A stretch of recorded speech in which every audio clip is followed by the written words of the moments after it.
الحمدللہ رب العالمین والصلاة والسلام علی سید الانبیاء والمرسلین اما بعد فاعوذ باللہ من الشیطان الرجیم بسم اللہ الرحمن الرحیم۔ سورۃ الشعراء چل رہی تھی اور اس کی تقریباً 73 آیات کی تفسیر مکمل ہوئی تھی۔ 73ویں آیت میں ابراہیم علیہ السلام نے جب اپنی قوم سے پوچھا کہ تم کس کی عبادت کرتے ہو، حالانکہ آپ جانتے تھے کہ بتوں کی عبادت کرتے ہیں، لیکن یہ ایک سلسلہ گفتگو شروع کرنے کا ایک طریقہ ہوتا ہے کہ پہلے سے معلوم شدہ بات کے بارے میں معلوم کرتے ہیں، سامنے والے متوجہ ہو جاتے ہیں، وہی معلوم شدہ جواب وہ دیتے ہیں جو ہمیں پہلے سے پتہ ہے، لیکن ایک سلسلہ گفتگو شروع ہو جاتا ہے، ایک بات کی بنیاد پڑ جاتی ہے اور اس کے بعد اس تمہید کے اوپر ہی پھر سلسلہ کلام آگے چلتا ہے۔ تو ابراہیم علیہ السلام نے پوچھا تم کس کی عبادت کرتے ہو؟ انہوں نے کہا ہم ان بتوں کی عبادت کرتے ہیں اور ان کے سامنے ہم بالکل مراقبہ کر کے بیٹھ جاتے ہیں۔ پھر ابراہیم علیہ السلام کا سوال پچھلی دفعہ گزر گیا کہ آپ نے پوچھا کہ کیا یہ تمہارے باتیں سنتے ہیں جب تم انہیں پکارتے ہو، یا تمہیں کوئی نفع دیتے ہیں یا تمہیں کوئی ضرر پہنچاتے ہیں؟ اب انہوں نے یہ جواب نہیں دیا کہ جی ہاں یہ نہیں سنتے ہیں، یہ نفع نہیں پہنچاتے ہیں، ضرر نہیں دیتے ہیں، کیونکہ اس بات کو تو وہ تسلیم کرتے تھے کہ واقعی ایسا تو کچھ بھی نہیں ہے۔ اب ان کا جواب دیکھیے، قالوا انہوں نے کہا بل وجدنا آباءنا کذالک یفعلون، بلکہ ہم نے تو اپنے باپ دادا کو ایسا ہی کرتے پایا ہے۔ یعنی ہم یہ مانتے نہ یہ سنتے ہیں، نہ نفع پہنچاتے ہیں، نہ ضرر پہنچا سکتے ہیں، اس میں کسی چیز کے مالک نہیں، لیکن ہم نے اپنے آباء و اجداد کو ایسے ہی کرتے دیکھا تو اس وجہ سے ہم ایسا کر رہے ہیں۔ قال ابراہیم علیہ السلام نے فرمایا افرأیتم ما کنتم تعبدون، کیا تم دیکھتے نہیں ہو، کیا تم دیکھ رہے ہو کہ تم یہ ان لوگوں کو تم دیکھ رہے ہو، ان کو جن کی تم پوجا کر رہے ہو، انتم و آباؤکم الاقدمون، تم بھی اور تمہارے جو اگلے باپ دادا جس کی پوجا کر رہے ہیں، کیا تم نے ان کو دیکھا ہے؟ یعنی دیکھنے سے مراد کیا تم نے ان پہ کبھی توجہ کی ہے، کبھی ان کے بارے میں سوچا ہے تم کیا کر رہے ہو، کس کی عبادت کر رہے ہو؟ جو اپنے خود وجود میں تمہارے محتاج، تم چاہو بگاڑ دو، چاہے بنا دو، چاہے کچھ بھی ان میں تصرف کرو، وہ نہ تمہارے نفع کے مالک نہ ضرر کے مالک، تم یہ تسلیم کرتے ہو کہ کائنات یہ انہوں نے نہیں بنائی، کائنات کا نظام یہ نہیں چلا رہے، تو پھر کیوں ان کی عبادت کرتے ہو؟ اس رب کی عبادت کرو جو یہ تمام کام کر رہا ہے، کہ وہ نفع کا مالک بھی ہے، ضرر کا مالک بھی ہے، وہ اس نے کائنات کو بنایا، کائنات کا نظام وہی چلا رہا ہے، وہ زندہ کرتا ہے، مارتا ہے، وغیرہ وغیرہ جتنے تصرفات ہیں وہ اللہ تعالیٰ فرما رہا ہے، تو اس کی پھر عبادت کرنی چاہیے۔ تو یہ ایک سوچ دی آپ نے، ایک فکر دی۔ ہوتا ہے بعض اوقات ہم ایک سامنے والے کو ایک سوال کر دیتے ہیں اور اس سوال میں اس کی کئی غلطیوں کی نشاندہی کی گئی ہوتی ہے، جب وہ سوال کا جواب تلاش کرنے کی کوشش کرتا ہے تو ان اغلاط پر بھی وہ مطلع ہو جاتا ہے۔ آگے آپ نے ارشاد فرمایا فَإِنَّهُمْ عَدُوٌّ لِّي إِلَّا رَبَّ الْعَالَمِينَ، کہ بے شک یہ سب جتنے بت ہیں یہ میرے دشمن ہیں سوائے پروردگار عالم کے، یعنی جن کو تم معبود سمجھتے ہو، یہ معبودان باطلہ یہ سب میرے دشمن ہیں، ایک ہی معبود میرا دوست ہے، میں اس کا خلیل ہوں، اور وہ اللہ تبارک و تعالی ہے۔ اب آپ نے اللہ تعالیٰ کے اوصاف، اس کے صفات بیان کرنا شروع فرمائیں، اس کے افعال، ان افعال کا تذکرہ فرمایا کہ جو کائنات میں تصرف کر رہے ہیں، ظہور پذیر ہیں وہ افعال، تاکہ ان کو اندازہ ہو اور یہ اس بات کو تسلیم کریں کہ ہاں جو ذات اتنے کام کر سکتی ہے اسی ذات پر ایمان لانا نافع ہے، اور جو اپنے خود قائم رہنے میں ہمارے محتاج ہیں وہ ہمیں کیا دیں گے، اس لیے ان کی عبادت نہیں کرنی چاہیے۔ لہذا فرمایا الذی خلقنی فہو یہدین، وہ پروردگار عالم جس نے مجھے پیدا کیا تو وہ مجھے راہ دکھائے گا، یعنی وہ رب العالمین اس کی وہ میرا دوست ہے، میں اس کا خلیل ہوں کہ جس نے مجھے پیدا بھی کیا ہے اور مجھے راستہ بھی دکھاتا ہے۔ اس میں رد ہے بتوں کا کہ کیا بتوں نے پیدا کیا؟ نہیں۔ کیا بت راستہ دکھاتے ہیں، کوئی ہدایت دیتے ہیں؟ نہیں۔ تو پھر اس رب کی عبادت کرنی چاہیے جس نے پیدا بھی کیا اور جو راہ بھی دکھاتا ہے۔ والذی ہوا یطعمنی ویسقین، اور وہ رب جو مجھے کھلاتا اور پلاتا ہے۔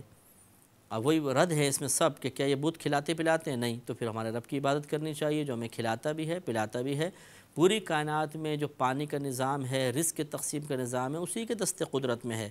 دیکھیں اللہ تعالیٰ کیسے ہمیں پلاتا ہے۔ سمندر کا پانی وہ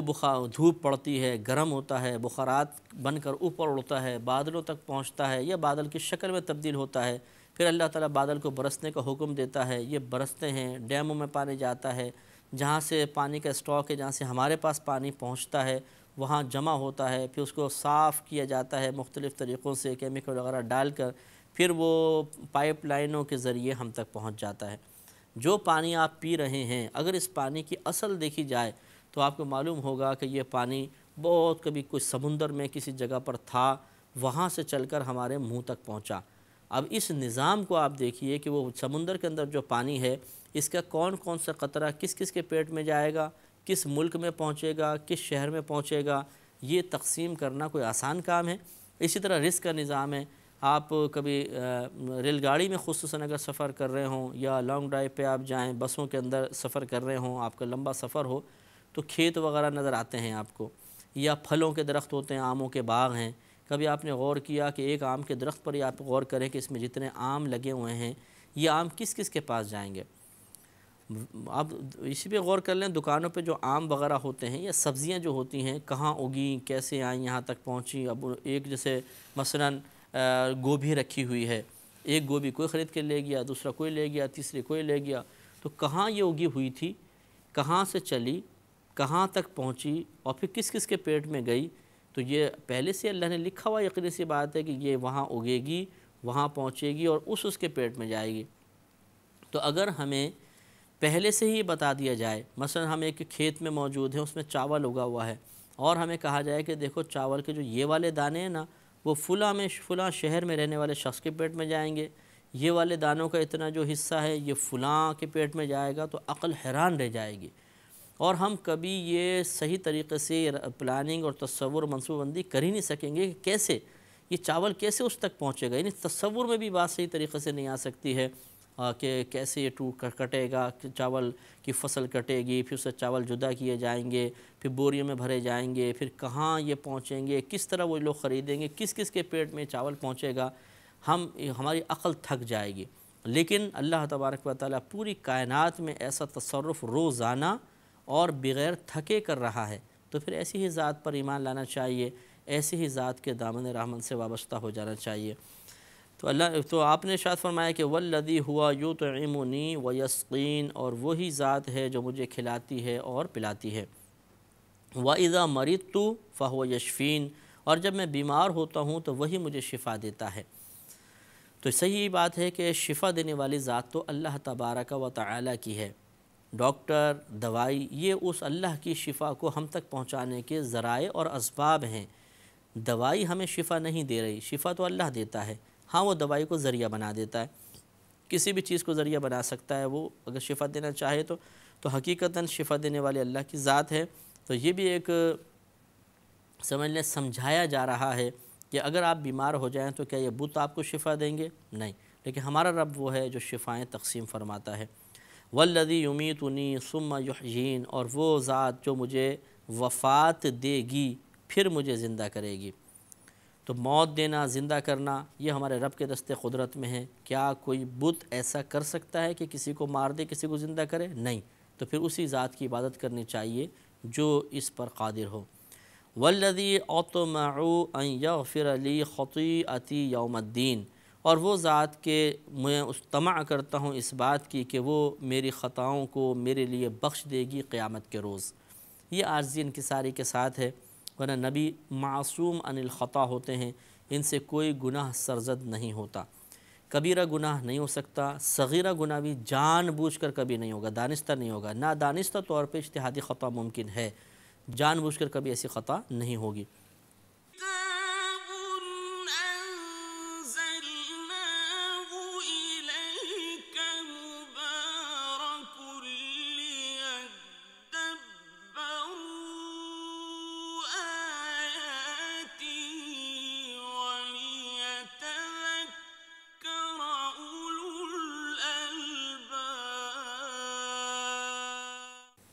تو یہ اصل میں یا تو عاجزی کے اظہار کے لیے ہے کہ جب پہلے سے معصوم ہے پھر کون سی خطاؤں کا تذکرہ، اور یا پھر بعض اوقات جس سے پہلے بھی آپ کو بتایا تھا ہمارے نبی کریم صلی اللہ علیہ وسلم بھی فرمایا کرتے تھے کہ لوگوں اللہ کی بارگاہ میں توبہ کرو، کیونکہ میں بھی دن میں 100 مرتبہ اور ایک روایت کے مطابق 70 مرتبہ اللہ تعالیٰ کی بارگاہ میں توبہ کرتا ہوں۔ تو آپ کی توبہ کوئی گناہوں کی مغفرت کے سلسلے میں نہیں تھی، بلکہ بعض اوقات ایسا ہوتا ہے کہ نبی جو اپنی امت کو تبلیغ فرما رہا ہوتا ہے وہ کوئی عمل اختیار کرتا ہے،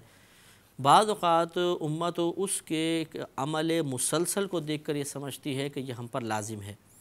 تو اس لزوم والے ذہن کو بننے سے روکنے کے لیے یعنی وہ چیز لوگوں پہ لازم نہیں ہوتی، واجب نہیں ہوتی ہے، تو نبی یہی سمجھانے کے لیے کہ تم پر واجب نہیں، میرا لگاتار اختیار کرنا اس کے وجوب کی طرف اشارہ نہیں کر رہا، تو پھر وہ اس چیز کو یا اس عمل کو جان بوجھ کر ترک کر دیتے ہیں۔ ایک دو بار ترک کیا پھر اس کو اختیار کر لیا، تو اس میں اشارہ کر دیتے ہیں کہ اس کا کرنا اگر لازم ہوتا تو ہم بھی اس کو لگاتار کرتے رہتے، ہمارا چھوڑنا اس بات کی دلیل ہے کہ یہ تم پر واجب یا فرض نہیں ہے۔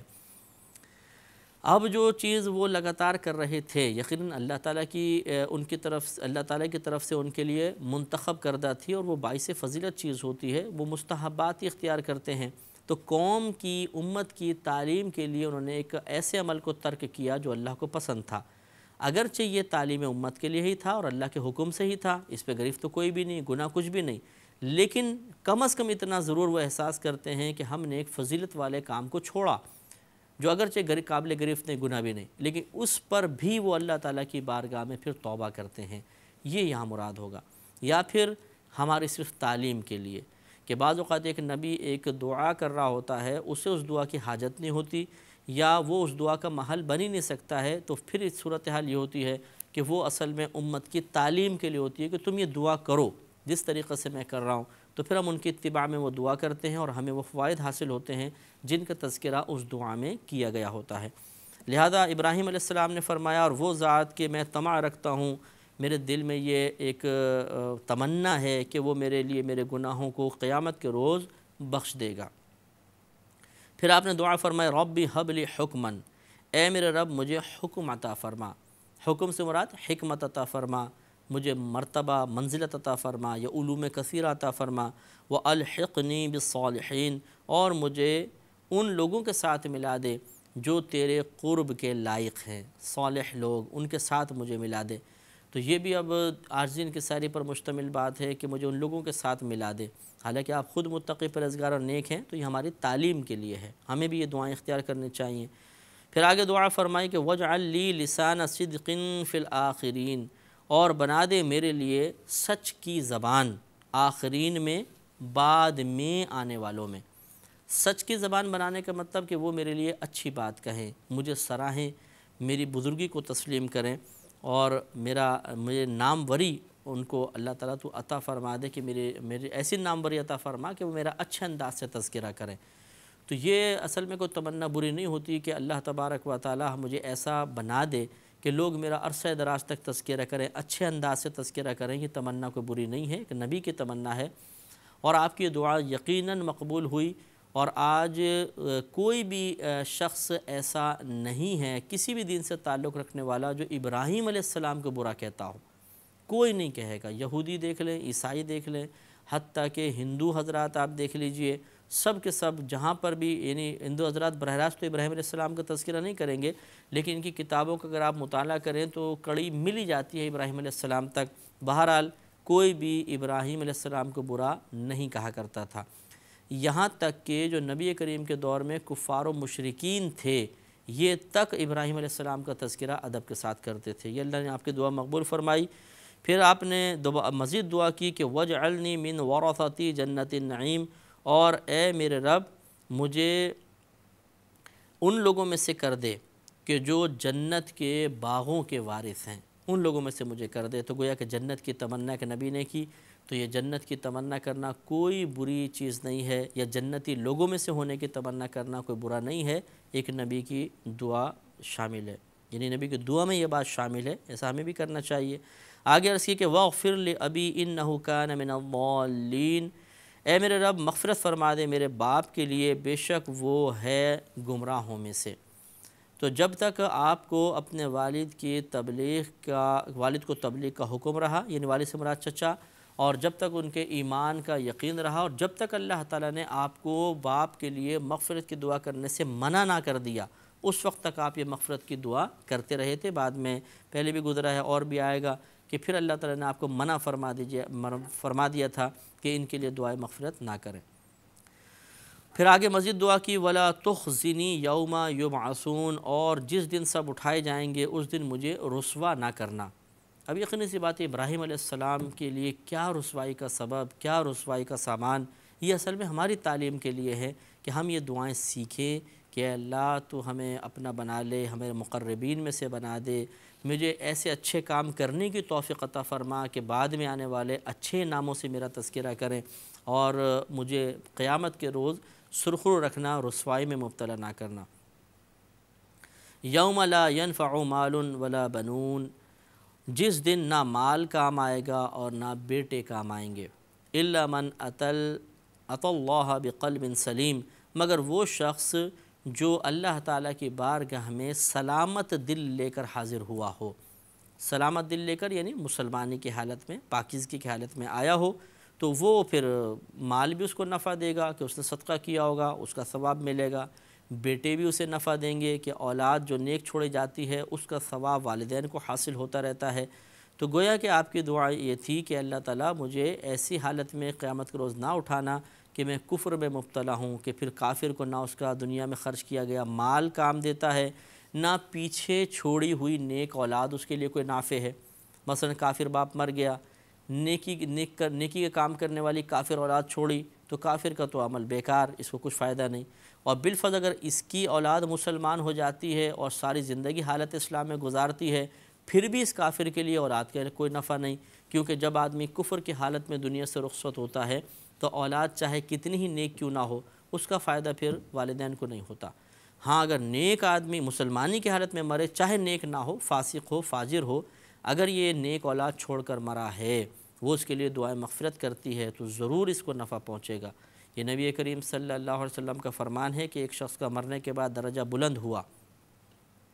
تو اس نے اللہ کی بارگاہ میں عرض کی، یا رب کریم میں تو مر چکا ہوں، اعمال کا سلسلہ موقوف ہو چکا ہے، بند ہو چکا ہے، تو یہ کیسے میرے درجات بلند ہوئے؟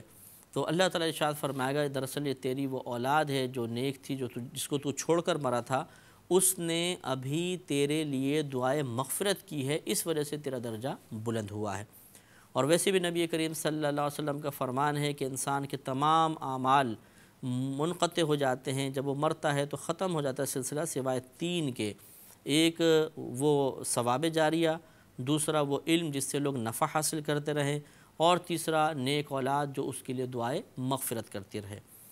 تو یہ بہت ہی توجہ طلب بات ہے کہ اگر انسان مسلمان ہو کر مرے گا تو اس کے لیے دنیا بھی راحت اور آخرت میں بھی راحت، اور اس کو انشاءاللہ وہاں پر بہت ہی سکون رہے گا، اور اولاد اس کے لیے عظیم الشان ثواب جاریہ بن سکتی ہے۔